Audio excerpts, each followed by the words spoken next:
믿음으로 살아가는 성도 여러분들에게 부활신앙으로 늘 승리하는 삶을 사시기를 주님의 이름으로 축복합니다. 인생의 향기라는 얘기에서 이 세상에서 가장 향기로운 이 향수는 발칸 산맥에서 나오는 장미에서 나온다고 합니다. 그런데 생산업자들은 발칸 산맥의 장미를 가장 춥고 또 가장 어두운 시간인 자정에서부터 새벽 2시에 딴다고 합니다. 그 이유는 간단합니다.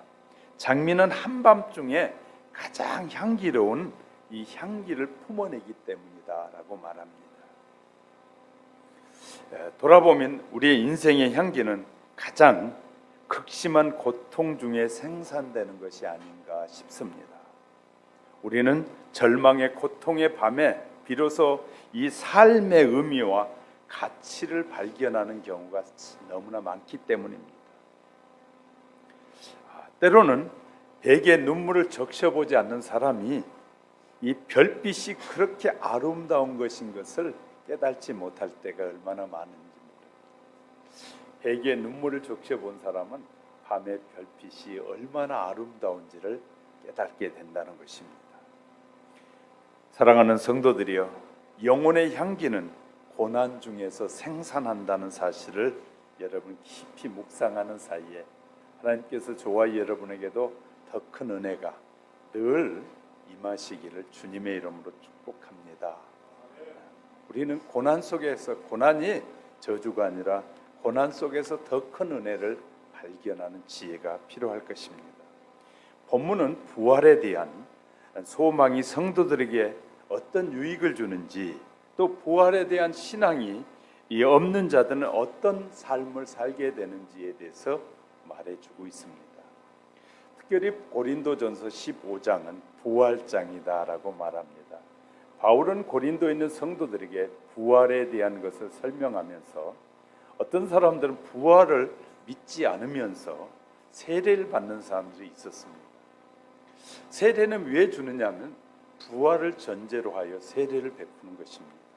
예수 그리스도를 나의 구주로 고백하는 모든 사람들에게 세례와 함께 성령 세례가 임함으로 하나님의 자녀라는 확신을 갖게 되는 것인데, 그런 이 확신이 없는 사람들이 세례만 받으면 뭐가 되는 것처럼 착각하는 사람들이 고린도 교회에는 있었던 것 같아요. 그래서 부활에 대한 희망이 없이 살아가는 사람은 아무런 세례가 의미가 없다. 세례는 부활에 대한 희망을 우리에게 던져주는 것이다 라고 말하고 있습니다. 예수님 구약에서 또한 제자들에게 분명하게 말씀하셨어요. 내가 죽은 지 3일 만에 반드시 살아나리라.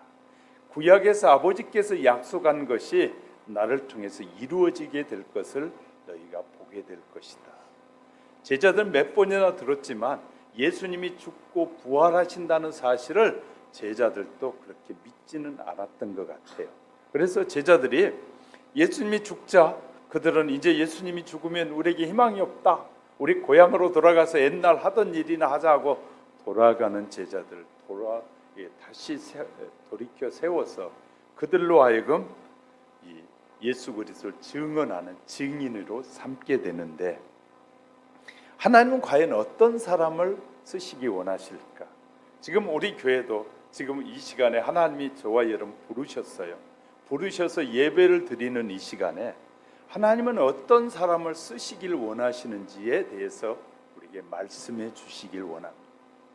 하나님은 이런 사람을 하나님이 쓰시기 원하는데요, 첫 번째는 하나님의 말씀에 순종하는 사람입니다. 하나님의 뜻에서 내가 아무리 많은 지식을 가지고 있고 아무리 많은 돈을 가지고 있고 아무리 대단한 권세를 가지고 있다 할지라도 순종하지 않는 자는 하나님이 쓰시지 않는다고 분명히 우리에게 말씀해 주고 있어요. 하나님은 오늘도 우리를 불러서 하나님의 말씀에 반응하고 순종하기를 원하셔요. 듣는 말씀으로 끝나는 자가 아니라 듣는 말씀을 믿고 그 말씀대로 살아가는 자를 주님은 찾고 계신다. 그러니까 우리는 예배를 통해서 살아있는 하나님의 음성을 듣고 있는데 그 살아있는 계시면서 우리에게 말씀하시는 그 음성을 듣고 믿어야 되는 것이지. 그 믿음을 통해서 이제 우리의 삶에 적용해 살아가는 자들이 진짜 하나님이 원하시는 사람들이다라는 것입니다. 한 사람의 죄로 인해서 아담으로 인하여 이 땅에 죄가 들어오게 되고 한 사람이 십자가의 죽음으로 모든 사람들의 죄가 사해지는 길이 열리게 됐다라고 우리에게 말씀하고 있습니다. 한 사람이 하나님의 말씀에 불순종함으로 온 인류의 대표였던 아담으로 말미암아 인간에게 죄가 들어와서 죄로 인하여 모든 사람은 사망에 이르게 됐습니다. 그리고 하나님이 약속하셨어요. 그 한 사람으로 인하여 세상에 죄가 들어와 모든 사람이 사망하는 것을 하나님이 참아 볼 수 없으셨어요. 그 아들을 통해서 내가 다시 한 사람을 통해서 온 세상의 죄를 사하려고 하는데 그 사실을 믿는 자는 하나님이 구원하시겠다. 믿지 않는 자들에게는 기회가 주어지지 않지만 믿는 자들에게는 새로운 영원한 삶에 대한 약속을 우리에게 해주고 계시는 것입니다. 그런데 그 삶의 약속을 믿는 자들은 바로 깨어지고 자기가 부서지는 자입니다. 여러 가지 우리의 삶에서 우리는 부서지지 못할 때가 많습니다. 적은 지식으로 모든 것을 다 아는 척하는 사람이 있는가 하면 적은 돈 몇 푼 가지고 자기가 대단한 부자인 것처럼 착각하면서 없는 사람들을 부끄럽게 하는 사람들이 있는가 하면 자기가 아는 적은 지식 가지고 온 세상을 다 아는 것 같이 사람들에게 말하는 사람도 있고요. 각가지의 사실들이 있는데 우리는 이런 사실들이 부서질 때 하나님 부서진 자를 사용하신다고 우리에게 말씀하고 계십니다. 오늘 이 본문을 살펴가는 사이에 하나님께서 이렇게 하시는 하나님의 음성이 저와 여러분 속에 똑똑히 들려지는 귀한 시간이 되시기를 주님의 이름으로 축복합니다. 우리나라 사람들이면 다 아는 속담이 있는데 외국 사람들은 모르는 속담이 있습니다. 난 놓고 기억자도 모른다. 외국 사람들은 잘 모릅니다. 소 잃고 외양간 고친다라는 속담도 외국 사람들은 잘 모릅니다. 금강산도 식후경이다라는 말도 외국 사람들이 이해할 수 없는 말들입니다. 그런데 이스라엘 백성들 중에 모르는 이가 전혀 없을 정도로 유명한 속담이 하나 있는데 그 속담이 뭐냐면 하나님은 부서진 자를 사용하신다. 하나님은 자기 주장이 특별하고 자기 것을 주장하고 자기 것을 말하는 사람을 쓰시지 않고 하나님은 완전히 부서진 자를 들어 쓰신다라는 속담이 이스라엘 사람들에게 아주 유명한 속담 중에 하나이기도 합니다. 왜냐하면 이 단단한 씨앗은 단단한 씨앗 자체로서는 아무것도 할 수 없습니다. 단단한 씨앗이 기계에 들어가서 갈아지게 될 때 떡이 되고 빵이 되고 맛있는 음식으로 바뀌어지기 때문입니다. 그래서요, 부서질 때 하나님의 말씀으로 우리의 삶이 변화되어질 때, 부서질 때 하나님은 그런 사람을 통해서 하나님이 일하시기를 원하신다. 할렐루야. 하나님께서 이 바울이라는 사람을 통해서 하나님께서 바울을 크게 사용했었던 것은 부서졌기 때문이다. 바울이 부서졌기 때문이다. 철저히 부서진 사람이었습니다. 하루만 부서진 것이 아니라 바울은 오늘 본문에서 이렇게 고백해, 날마다 나는 부서진다. 날마다 나는 내려놓는다. 날마다 나는 주님만 의지한다. 날마다 나는 주님만 믿고 산다. 이런 사람을 하나님 쓰신다. 순간이 오늘만 믿고 내일은 내 마음대로 해.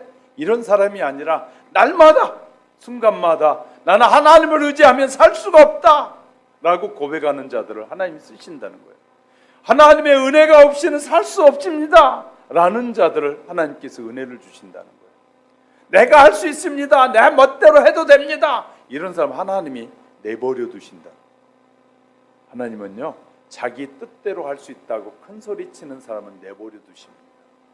어느 날 코가 석자가 아니라 열자쯤 빠져가지고 나는 이제 할 수 없습니다 라고 할 때 그때 하나님은 쓰신다는 것이죠.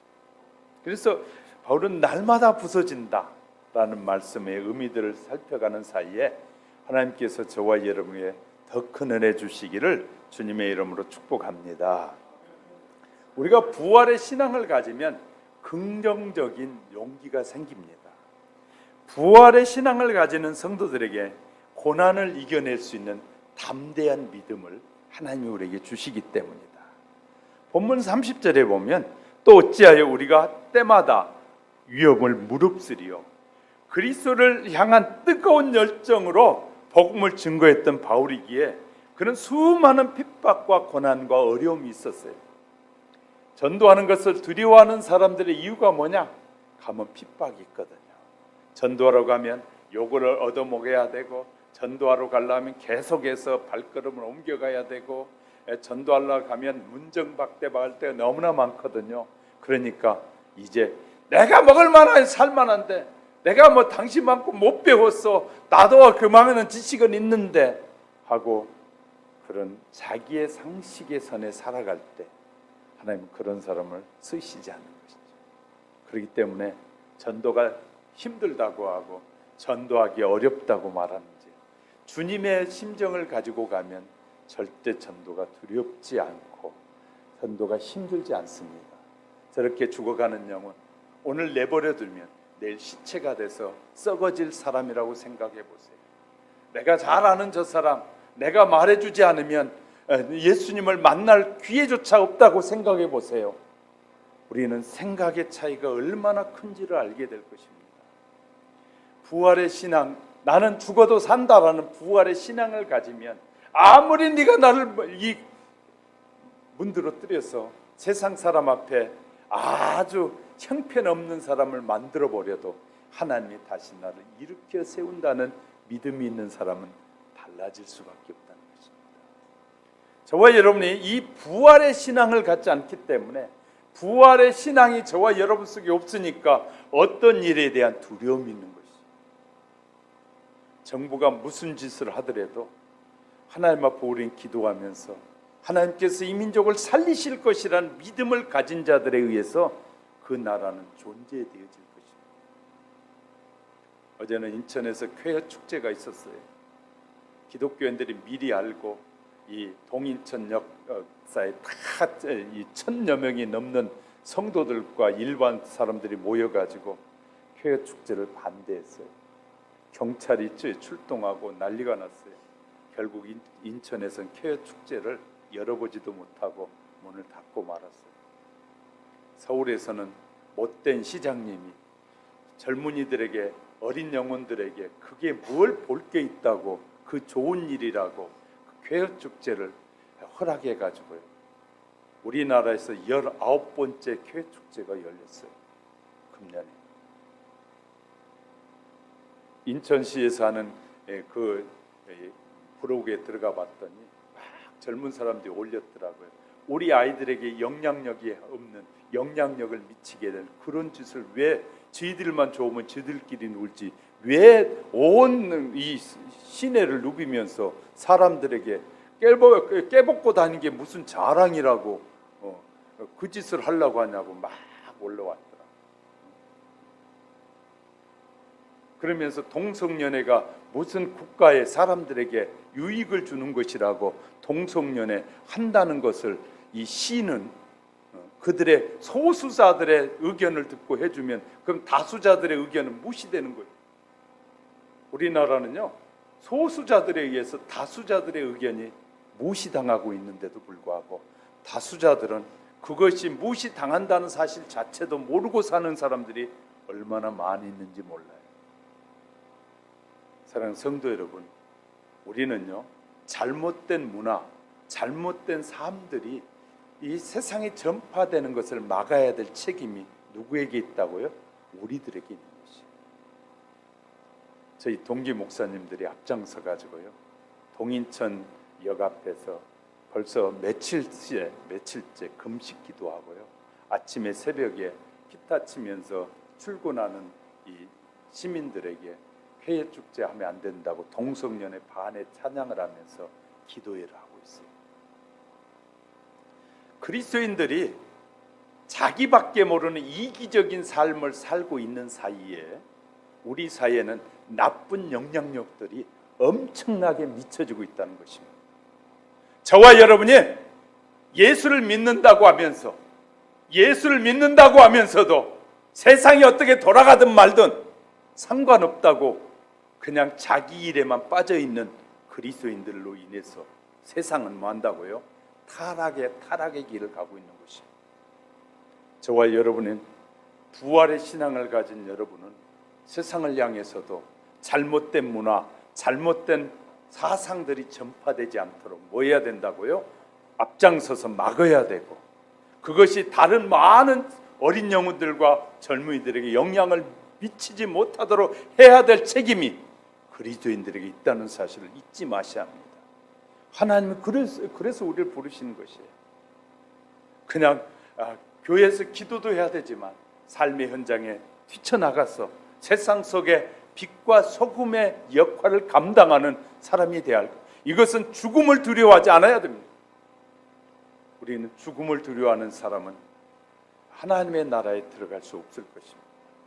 그래서 부활의 신앙을 갖게 되면 긍정적인 용기가 생기게 되는 것입니다.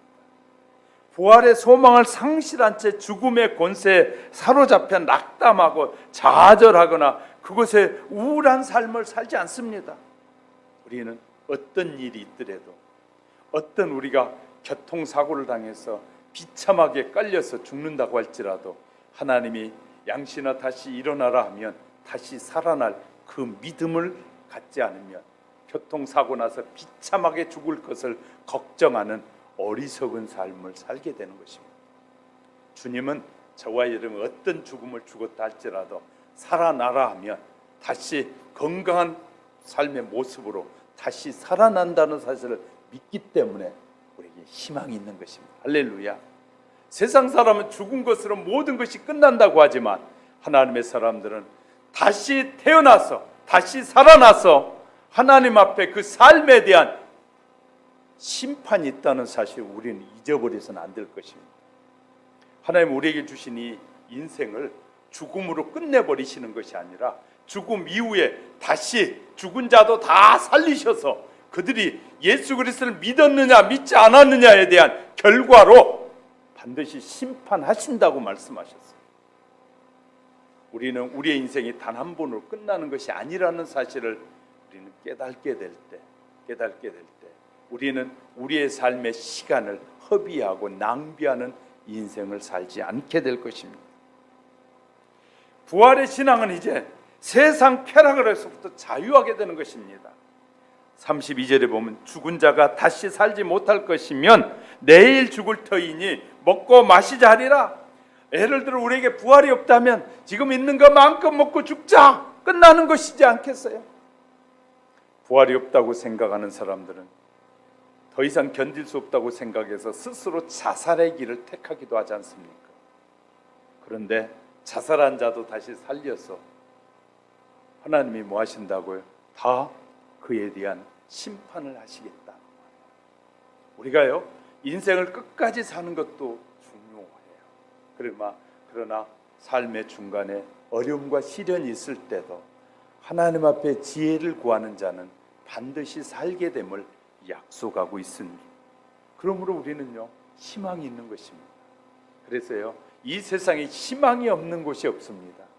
하나님을 의지하는 자는 어떤 환경에 있든지 희망이 있다는 사실을 기억하시기 바랍니다.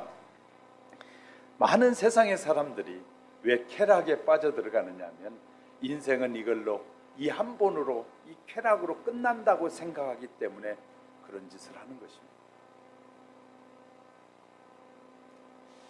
우리는요 참 이 인간의 가장 아름다움은 뭐냐면요 한 인간이 태어나서 한 인간으로서 인생을 잘 마치는 것입니다.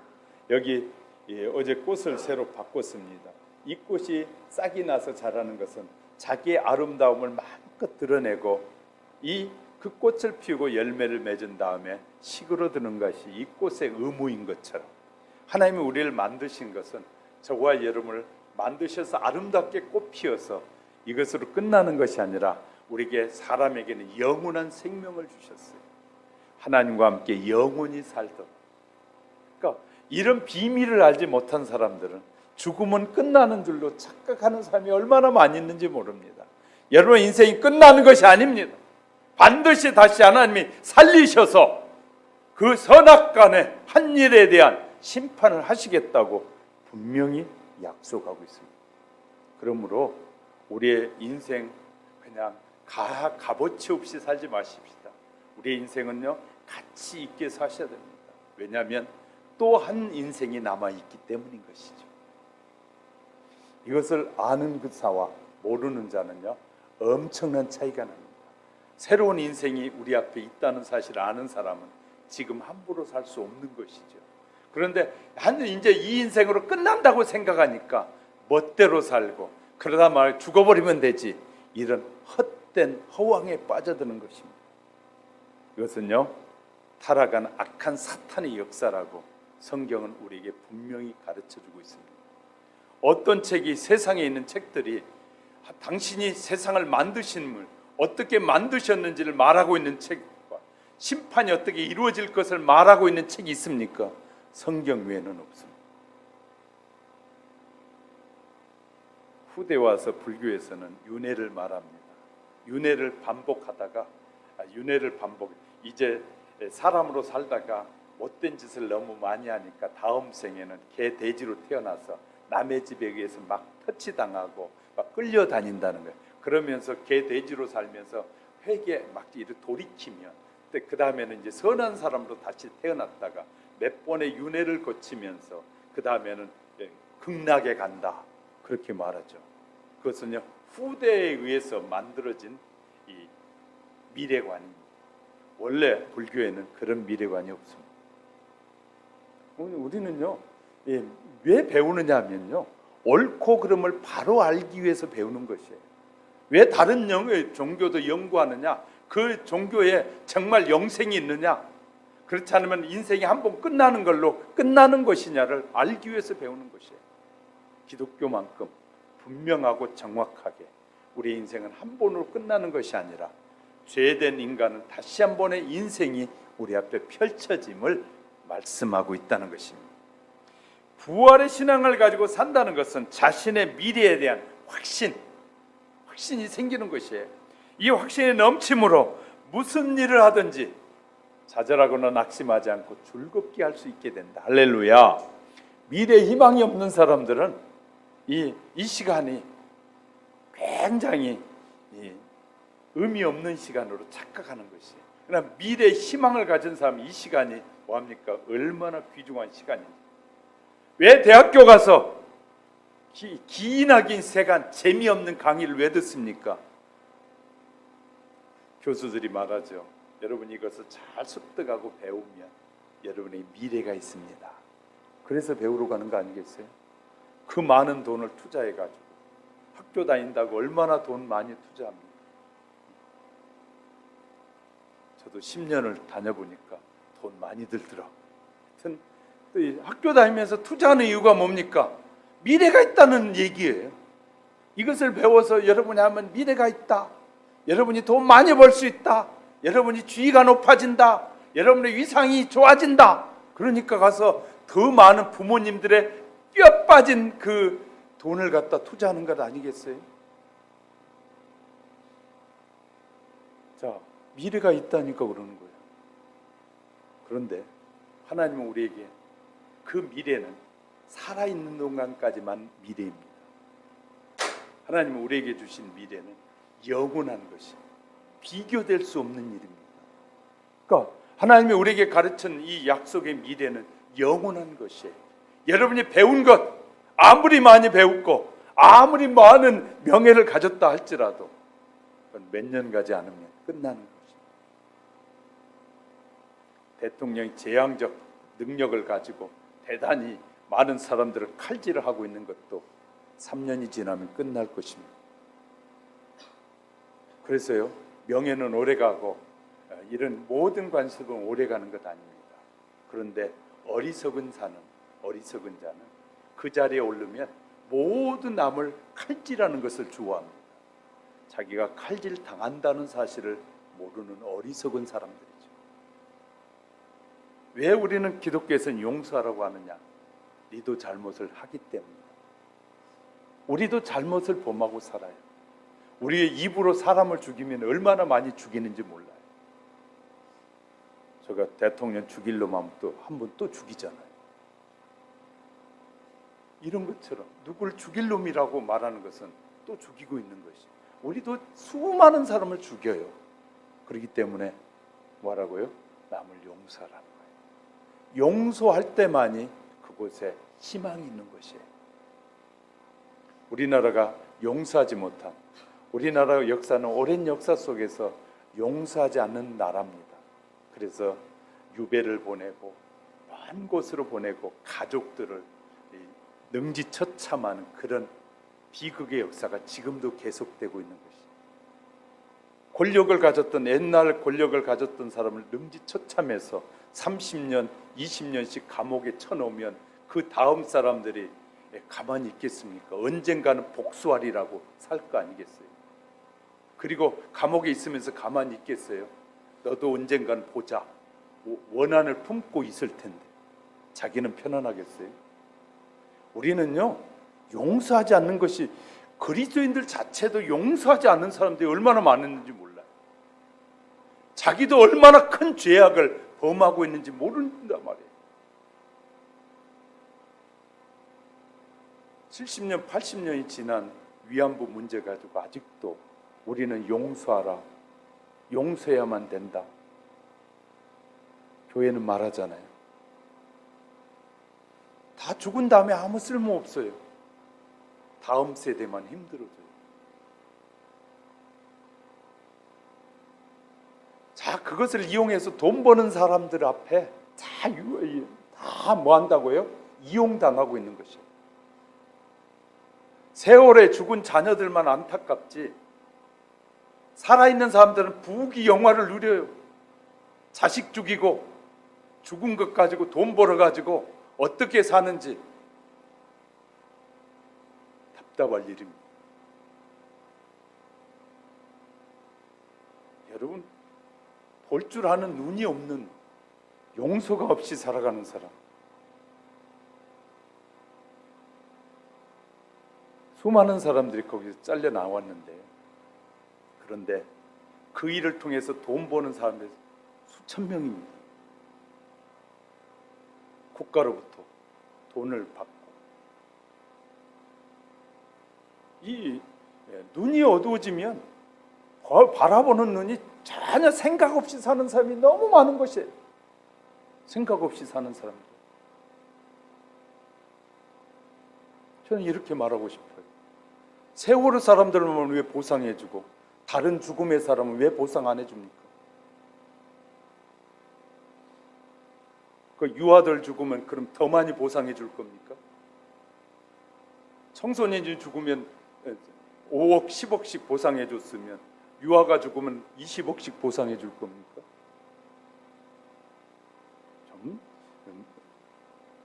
뭘 알고 사셔야 되는데, 알지 못한 사람이 너무나 많아요. 그 일을 통해 우리나라는 3년 동안요, 경제 성장이 주저앉아 버렸어요. 정치인들이 그거 이용해서 자기들의 유익을 얻으려고 정치하다 보니. 국가 운명이 더 중요합니까? 개인 운명이 중요합니다. 개인도 중요하고 국가도 다 중요해요.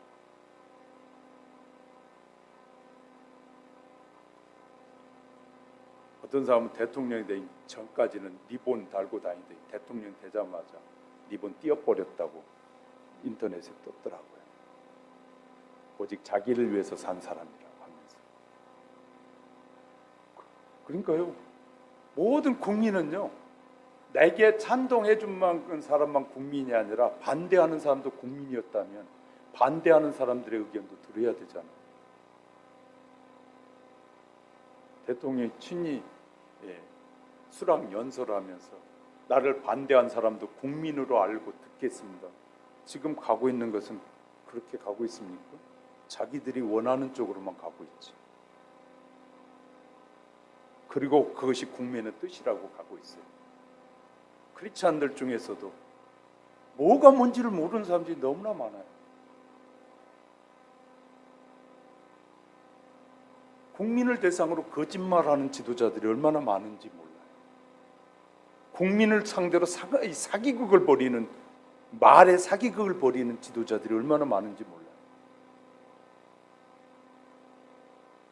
답답할 때가 얼마나 많은지 몰라요.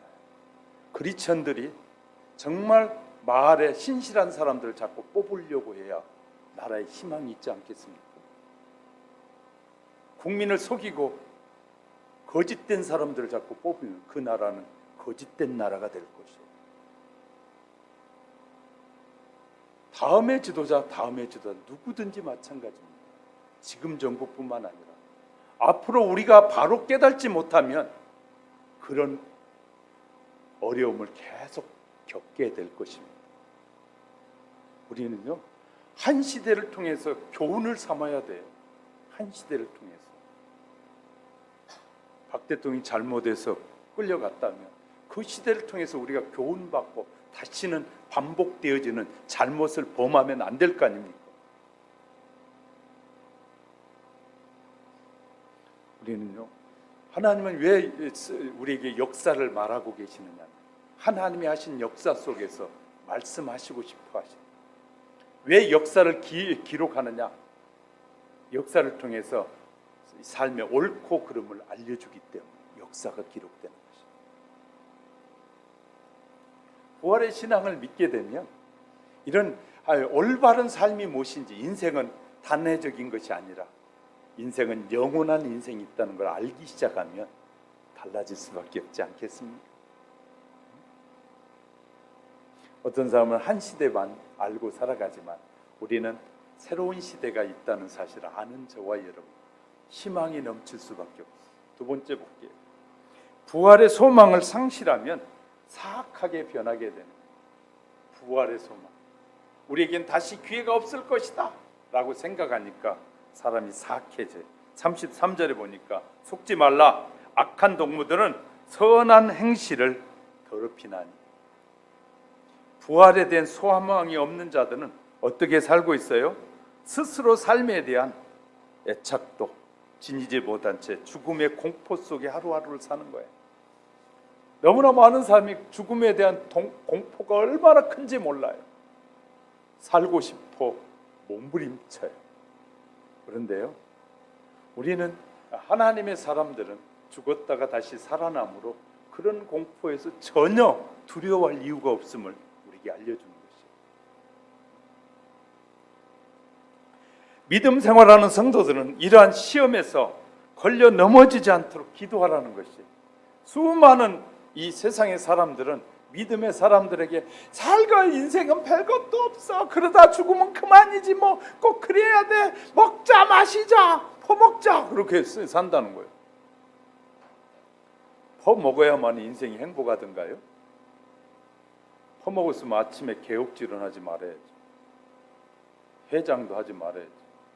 실컷 퍼먹고 아침에는 해장한다고 그냥 속이 뒤집어져 가지고 병원에 가서 죽겠다고 하고 별짓을 다 하잖아. 후회하잖아. 하나님이 저에게 기회를 주셔서 제가 이 명동에 있는 나이트 클럽을 옛날에 가봤거든요. 하나님이 저를 다 이렇게 쓰시려고 다 구경시켜 주셨어요. 밤에는 그렇게 휘황찬란하고 신천지더라고요. 나이트 클럽 조명이 돌아가니까 완전히 그 안에 신천지. 아무리 사람들이 평가할 때, 사람들이 평가라고 말씀드렸어요. 못생긴 남자든 여자든 그 조명 앞에서는 아름다워 보이고 다 멋지. 밖에 나와서 후회하고 그 안에 들어가서 후회 안 한다고 그래요. 그래서 어떤 사람 그 안에서만 살자 그런 사람이 있을 정도. 화려한 조명이 돌아가는데요, 하나님은 저에게 이 설교하게 하시려고 대낮에 태양이 쫙 비치는 대낮에 나이트클럽을 또 보게 해주셨어요. 야, 창문을 열어놨더라고요, 대낮에. 그래서 들어갈 기회가 들어갔더니요, 바닥에 먼지가 층층이 쌓였고요. 밤에 거기에서 뛰는 사이에 얼마나 많은 먼지와 이 이물질들이 날아다니는지 몰라요. 다음날 낮에 태양빛이 비치는 데 봤더니요, 완전 거기는 쓰레기장. 세상에. 그런데 거기가 밤에는 뭘로 보인다고요? 신천지로. 여기 있는 신천지 가면 다 그렇게 속는 사람들이. 그러니까 신천지라고 하면서 복음을 전하는 자들은 땅의 것만 보는 사람들이에요. 저는 거기에서 신천지를 봤어요. 그런데 하나님 저에게 하나님의 세계를 저에게 보여주신 것이, 하나님의 세계는 우리가 본 땅의 세계와는 비교될 수 없는 영원한 세계가 전제되는 것이. 그걸 보고 나니까 두 번 다시 그쪽 돌아볼 필요가 없게 돼요. 두 번 다시. 하나님께서는요, 저와 여러분에게 하나님께서 예비한 그 나라는 이 너희 눈에 보이는 이 신천지와는 비교될 수 없다는 거예요. 우리는요, 하나님께서 우리를 위해서 이렇게 예비한 나라가 있다는 사실을 믿으시고 유혹에서 벗어나서 그 나라를 가기 위해서 힘쓰는 자가 되는 우리 모두가 되시기를 주님의 이름 축복합니다. 세 번째는요, 부활의 증인은 부서지면 하나님이 아름답게 쓰신다. 바울은 오직 십자가만을 전하면서 고린도 교회를 향해 편지를 쓰면서 1장 18절에 십자가의 도가 멸망하는 자들에게는 미련한 것으로 보였는데 구원을 얻는 우리에게는 오직 하나님의 영광이더라. 사람들이 말하는 그 십자가의 도가 사람들이 보기에는 어리석고 미련하게 보이는데 구원을 얻고 난 내가 볼 때는 그 영광스러운 것으로 보여진다 라고 말합니다. 이 시각의 차이가 엄청나게 큰 것입니다. 그 십자가를 통해서 보여주신 그 하나님의 놀라운 궤, 그 믿음의 역사, 이것은 사람들은 별 볼 일 없다고 말하지만 하나님이 우리에게 펼쳐주신 그 세계는 얼마나 위대하고 강력한지 모르겠다. 우리가 믿는 이 신앙은요, 대단한 역사가 펼쳐질 일입니다. 자, 하나님께서는 이제 저와 여러분의 놀라운 일들을 보여주고 계시는데, 첫 번째는 명예가 부서지면 하나님을 명예를 주신 하나님이시다. 바울은 당시에 이스라엘 백성 중에서 최고의 명예를 얻은 자가 바울이었습니다. 젊은 나이에 공회의원이 됐다면 대단한 권력을 가진 사람이었어요. 그런데 그래서요, 그가 또 공회의일 뿐만 아니라 세계를 로마가 1000년을 지배했는데 로마의 시민권을 가지고 있다는 것은 어디 가든지 프리패스, 유대 땅에, 유대도 그때 유대 땅도 이스라엘 사람들도 로마에 의해서 다스려지고 있었기 때문에 로마 시민권을 가지고 있는 자기는 어디 가든지 프리패스, 사람들이 모여있는 곳에 자기가 가서 말할 수도 있고 발언할 수 있는 그런 대단한 권력을 가진 것이에요. 그런 사람이 뭐 했다고요? 예수님을 알기 전에는 그것이 프리패스 로마 시민권의 최고인 줄 알았는데 예수를 믿고 나니까 이것은 아무것도 아니다. 옛날 우리가 미국 비자 하나만 받아도 얼마나 좋아했는지 몰라요. 미국 비자 얻기가 그렇게 어려웠잖아요. 그래서 저희와 함께 신앙생활하는 성도들이 LA에 가서 전화가 왔는데 여기 와보니까 천국에 온 것 같아. 너무너무 행복해. 그런데 제가 LA 가보니까 그렇지 않더라고요. 거기에는요, 마약하는 놈도 많고 총 가지고 아무나 쏴죽이는 놈도 많고 별짓을 하는 놈이 많더라고요. 그런데 무슨 천국이에요. 착각하는 사람들이 많은 거죠. 착각하는 사람. LA에 그래서 총소리가 나서 저녁에 빨리 호텔로 들어갔다니까요. 나도 안 죽어야 되니까. 사명을 감당해야 되는데 혹시 모르잖아요. 빨리 들어가라 그러더라고요. 그래서 호텔에 그냥 들어갔어요. 뭐 밤에 돌아다닐 수 없는 나라가 무슨 거기가 천국이라고요. 거기보다 현재 우리나라가 더 천국. 밤에 돌아다니던 누가 뭐 칼 대고 총 대고 돈 달라고 안 하잖아요. 그런 곳이 천국이라고 이제 처음에 갔던 사람들 그 전에는 그런 얘기를 했어요. 바울이요 이렇게 고백하는 거야. 내가 예수를 만난 후에 빌립보 성도들에게 고백하기를 3장 8절에서 또한 모든 것을 내가 해로 여겼다. 내가 가지고 있는 명예도 물질도 모든 것이 뭘로 여기더라? 우리말로 하면 쉽게 해석할게요. 똥으로 여겼다. 배설물은 똥으로 여겼다. 사람들은 돈을 보면 그러니까 눈이 커지잖아요. 똥을 보고 눈 커진 사람 별로 없더라고요. 똥을 보면서 눈 커진 사람은 신혼부부밖에 없어요. 애들이 똥 싸 에 하고도 이렇게 하느라고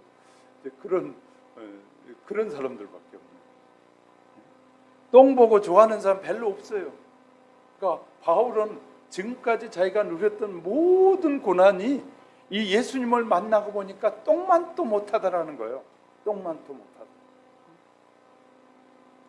자, 우리는요 이런 사실을 기억해야 됩니다. 예수님이 그 보좌를 버리시고 이 땅에 오신 목적은요, 인자가 온 것은 섬김을 받으려 함이 아니라 도리어 섬기려 하고 자기 목숨을 많은 사람의 대속물로 주려 함이라라고 말씀. 예수님의 제자들 당시 그리 잘난 사람들이었는데 예수님의 제자들은 하루층의 사람들이었어요. 하루층의 사람들. 예수님이 이 갈릴리 바다에서 낚시하고 이 고기 잡는 어부를 부르셔 쓰잖아요. 그들의 이름이 얼마나 위대해졌는지 아십니까? 로마에 가서 가장 멋진 건물 하면 무슨 성전이라고 그래요? 베드로 성전. 세상에 이 갈릴리 바다에서 고기 잡던 이 베드로가 로마에 있는 그 도시에 정말 엄청난 도시 위에 최고의 건물에 이름을 붙였어요. 베드로. 뿐만 아니죠. 스페인에서 가장 아름다운 건물이 뭔지 아십니까? 야고보 성전. 밤모섬에 가면 가장 사람들이 많이 드나드는 곳이 사도 요한이 기도하는 기도처. 자, 세상에 갈릴리 바다에서 고기 잡던 자들이 하나님 앞에 주님 앞에 순종했더니 그들의 이름이 온 세계에 알려지고 있다는 온 세계. 영국의 왕 조지 6세는 이런 말을 했어요. 내가 사람을 쓸 때 그 사람의 사람됨을 알 수 있는 가장 좋은 방법은 그 사람의 현재와 지난 생에 얼마나 남에게 봉사했는지, 얼마나 헌신했는지를 보면 안다. 진짜요? 우리는요, 진짜 좋은 사람은 남에게 헌신하는 사람. 알렉산드리아에서 가장 멋진 건물하면 마가 성전인데 다니엘 12장 3절에 보니까 많은 사람을 옳은 대로 돌아오게 한 자가 하늘의 별과 같이 영원토록 빛나리라. 마가 성전보다 더 여러분의 이름을 날리는 비결은 열심히 복음을 전해서 사람을 주님께로 인도하는 자가 하늘에서 별과 같이 빛나게 된다고 말하고 있어요. 전도할 수 있는 시간을 준 것 너무너무 감사해요. 전도할 수 있는 시간이 나에게 배당된다는 것은 감사할 일이지 회피하고 도망갈 일이 아니라는 사실을 기억하시기 바랍니다. 두 번째, 물질에 부서지면 하나님이 물질을 주신다. 당대 바울이 얼마나 부자였는지 성경은 기록하고 있지 않은데 우리가 이제 그 시대에 있었던 사람들의 기록에 의하면 대단한 가정의 사람이었다라는 것이. 그런데 그는 그 모든 물질이 원래 똥보다 못하다 라고 그렇게 생각하고 있다는 것이. 자, 예수님이 재산을 남겼다는 얘기 들어보셨습니까? 모세가 자기 재산에 관심을 가졌다. 베드로가 땅을 샀다는 말이 있습니까? 삭개오는 예수님을 만나자 자기가 지금까지 벌었던 것에 이 토색한 것은 4배나 갚고 이렇게 하는 거죠. 우리가 열심히 번 이유가 나 치장하려고 버는 사람이 있다면 그건 세상에 속한 사람이에요. 우리가 열심히 돈을 버는 이유가 뭐냐면 하나님을 섬기면서 남을 섬기기 위한 것이어야 돼. 이것이 진짜 가치 있는 인생이에요. 가치 있는 사람은 자기에게 비싼 것 입고 비싼 것 먹고 비싼 것에 쓰는 자가 아니라 다른 생명을 소중히 여기고 돌보는 것이다. 이것이 가치 있는 인생이다. 돈을 소중하게 여기는 가치는 뭐냐면 나를 위해서 쓰려고 버는 것이 아니라 다른 사람, 필요로 한 사람을 섬기기 위해서 버는 것이다. 이것이 가치 있는 인생이다. 지금까지는 사탄은 야! 네가 최고야. 돈 벌어 너를 위해 써야지. 너를 위해서 먹어야지. 너를 위해서 누려야지. 이게 마귀의 소리입니다. 성경은 우리에게 하나님이 이렇게 가르쳐요. 이렇게 어떻게 하나님을 사랑하든 내 이웃을 내 몸과 같이 사랑하는 것. 이것이 하나님의 뜻이라는 거예요. 저와 여러분이 버는 이유 이렇게 쓰기 위해서 본다. 누굴 위해서? 다른 사람을 쓰기 위해서. 목사인 저희들도 존경하는 사람들이 있습니다. 자기를 위해서는 참 아꼈다가 남에게 봉사해야 될 때는 성큼성큼 내놓는 사람들이 있어요. 야, 저 사람들은 참 다르구나. 그냥 입고 다니는 옷도 초라하게 입고 다녀 사람들이 아이고 부자가 뭐 저렇게 입고 다녀 그래요. 그런데요, 그런 사람들이 자기를 위해서는 쓰지 않는데 남을 위해서는 팍팍 내놓을 때마다 야, 존경스러운 사람들이다. 우리는 나를 위해서 포장하는데 엄청나게 투자하려고 하잖아요. 남에게 주는 때는 얼마나 인색하는지 몰라요. 인색이야. 그런데요, 성경은 남에게 인색하지 말라는 거예요. 너를 위해서는 자신 관리를 위해서 철저하게 자기 관리하라는 거예요. 그리고 남에게는 인색이 하지 말라는 거예요. 그것은 삶의 가치를 모르는 사람들이나 하는 일이라고 가르쳐요. 근데 우리는 어떻습니까? 하나님의 말씀을 듣는데 여러분 어떻습니까? 세 번째는요, 이 건강도 부서지면 건강을 하나님이 주시는 거예요. 건강. 주님을 위해서 살겠다고 질병을 안고 바울이 다니면서 복음을 전해요. 그가요, 설교하다가 입에서 거품을 물고 쓰러졌다고요. 사람들이 하나님의 말씀을 전하는 자가 거품을 넣고 쓰러지네. 사람들이 비웃었어요. 그런데요, 바울은 그때 일어나서 입을 닦고 또 하나님의 복음을 전해요.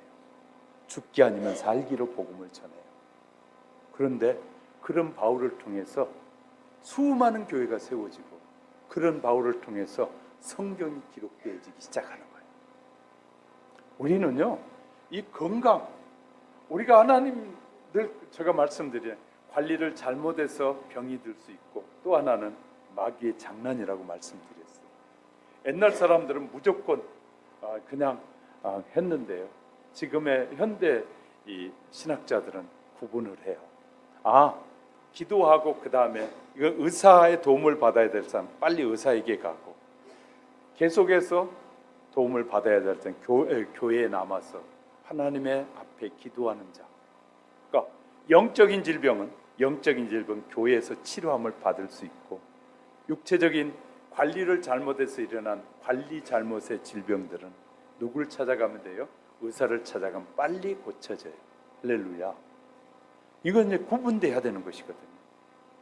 근데 바울이 너무너무 힘드니까 하나님 앞에 기도한 것이에요. 하나님 제발 좀 고쳐주세요.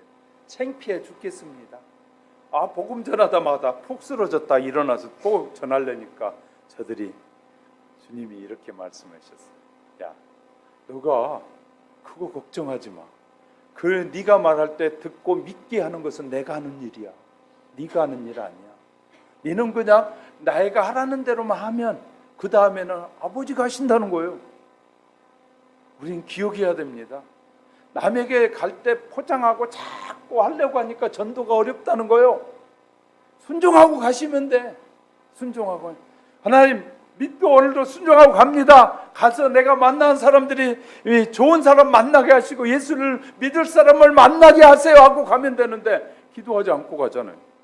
그러니까 개팍한 사람 만나거든요. 그러면 갔다 오자마자 목사님 난 전도 절대 안 가요. 난 전도에 기질도 없나 봐요. 사명도 없나 봐요. 왜? 그런 생각으로 다니면 전도 안 돼요. 나는요 죽기 아니면 살기로 그렇게 전도하면 전도가 된다고. 바울은 그래서 이 아픈 몸을 끌고 가면서도 할 때 하나님께서 이렇게 말씀하셔요. 내게 받은 은혜가 내게 족하다. 그 은혜로 열심히 전해도 내가 사람을 돌아오게 하겠다 라고 말씀하십니다. 우리가요 건강이 저가할 때도 우리는 때를 얻든지 못 얻든지 복음을 전하셔요. 그러면 하나님이 열매를 맺게 하십니다. 네 번째는요 고집이 부서지면 거룩한 고집이 생겨요. 바울은 믿는 사람들을 법을 어겼다고 생각하고요 나라에 자기 이스라엘 안에서만 하면 되는데 이스라엘 밖에까지 우리로 말하면 지금 이 다른 나라에 가 있는 다른 나라에서 믿는 사람들까지 쫓아가서 죽이려는 그런 열정, 바울에게는 이런 열정이 있었어요. 하나님을 향한 왜곡된 열정, 하나님을 향한 잘못된 믿음의 열정이 있었어요. 그래서 그런 사람들 잡아 죽이러 가다가 누굴 만나요? 예수님을 만나게 되잖아요. 그래서요 그에게 눈의 질병이 생겼어요. 눈의 질병. 하나님은 증표로 남겨놓으신 거예요. 그래서 갈라디아서를 쓸 때요 갈라디아 지방에 가서 이 갈라디아 지방은 이 안병의 치료가 많이 있었어요. 왜냐하면 뭐가 많이 나오면 온천이 많이 나오고 해서 안질이 치료가 많이 된 거예요.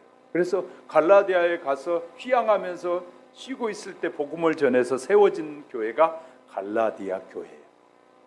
그래서 갈라디아 교회 성도들의 감사 편지를 쓰는 것이 갈라디아서입니다. 자, 이렇게요. 우리가 이 고집이 부서져야 되면 이 거룩한 좋은 고집을 하나님이 주시는데 많은 사람들이 이 학문적 세상적 지식이 하나님을 능가하는 걸로 착각하는 사람이 얼마나 많은지. 하나님의 능력은요 죽은 자를 살려 여러분이 알고 있는 지식으로는 이 세상에 있는 지식으로는 죽은 자를 단 하나도 살려내지 못합니다. 하나님의 능력은 죽은 자를 살리셔요. 여러분이 알고 있는 대단한 것 같은 그 지식 단 한 사람의 영혼도 살려내지 못한다니까요. 죽은 영혼을 살려내지 못하는 별 볼 일 없는 지식, 당신이 아무리 많은 돈을 투자해도 살려내지 못해요. 그 생명을 돈으로 살려낼 수 없어요. 명예로도 살려내지 못해요. 주님은 말씀 한마디에 살려내는 하나님이세요. 그것이 하나님의 말씀과 비교될 수도 없는데 하나님의 말씀 앞에 고집을 부리고 앞세우는 사람들이 얼마나 많은지 몰라요. 우리는요 바울처럼 날마다 말씀 앞에 죽는 자가 돼야 돼요. 날마다 우리가 죽을 때 하나님은 우리를 들으셔 쓰시는데 아름답게 쓰시겠다고 말씀하시죠. 하나님은 저와 여러분이 날마다 내 자신을 죽고 하나님의 거룩한 뭘 가지고 살면 고집을 가지고 살면 하나님이 축복하시겠다고 약속하시죠. 하나님께서 주시는 축복들이 저와 여러분 속에 새겨지기를 주님의 이름으로 축복합니다. 날아가는 것 한순간에 날아갑니다. 명예도 지식도 돈도 그렇게 많은 아는 지식이 풍이 오고 문제가 생기니까 옛날 거 다 기억도 못하고 앉아서 똥 싸고 고미리고 그러더라고요. 대단한 지식의 사람도 어느 날 질병이 오니까 앉아서 똥 싸고 뭉기고 앉아가지고 앉아서 비참하게 끝나버리는 인생. 그런 지식을 의지하는 자가 아니라 하나님을 의지하는 자가 되어야 합니다. 하나님은 저와 여러분이 기회를 주셨는데 영원한 축복의 나라, 영원토록 하나님과 함께 살 수 있는 기회를 허락해 주신 하나님, 정말 여러분 마음으로 감사하면서 그분 안에서 늘 승리하고 예수 안에서 늘 행복하고 예수 안에서 영원한 천국을 바라보는 영적인 눈들이 활짝 열리시기를 주님의 이름으로 축복합니다. 기도하겠습니다.